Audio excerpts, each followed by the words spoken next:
Nottinghamshire have given themselves an outside chance of beating Northamptonshire on the last day of their LV County Championship match at Trent Bridge as they took the lead over their opponents thanks to timely half-centuries from James Taylor and Ricky Vessels.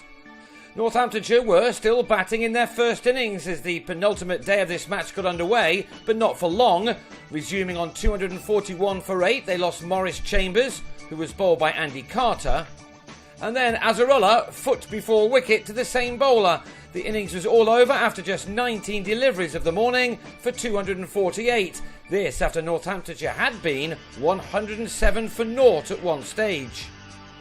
Not that the home side fared much better with the bat when they replied, even though Alex Hales, back at the top of the order after a week away with Worcestershire on loan, looked as if he was in the mood to attack.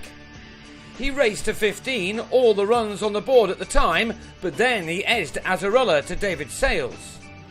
Phil Jakes has been the form batsman in the last couple of games for Nottinghamshire, but having spent 29 minutes on naught, he was done for pace by Chambers as he gloved a short ball to Sales.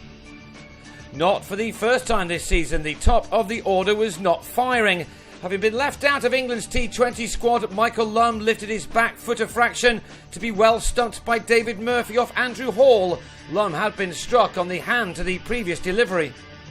With him gone for 10, Nottinghamshire were on 30 for 3, and they may have been fearing the worst, but they do have a whole host of batting talent in their middle order, of course. That included Taylor, who was soon driving and cutting his side back into this game.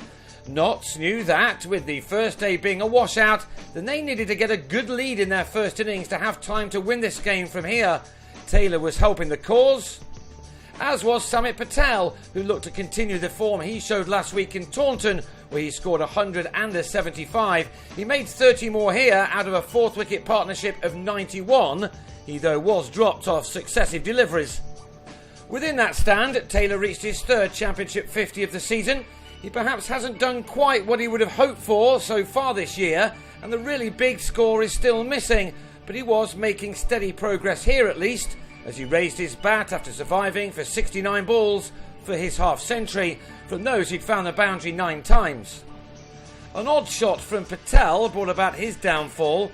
He mistimed this stroke off Chambers horribly to give Rob Newton a catch.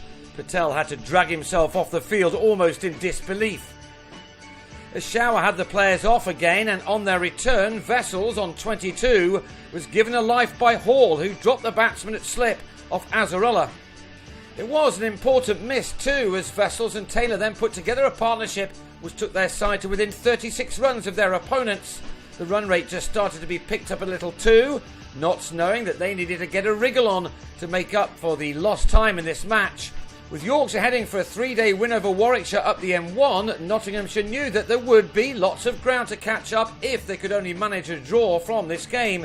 If that was to happen, then batting bonus points would at least be a second prize. Vessels smashed Stephen Crook for 4 fours in an over to move to his fine 50, his third from 9 Championship innings this term. With the boundaries suddenly coming thick and fast, Vessels reached the half-century mark of 60 deliveries, his tally of boundaries now standing at 8.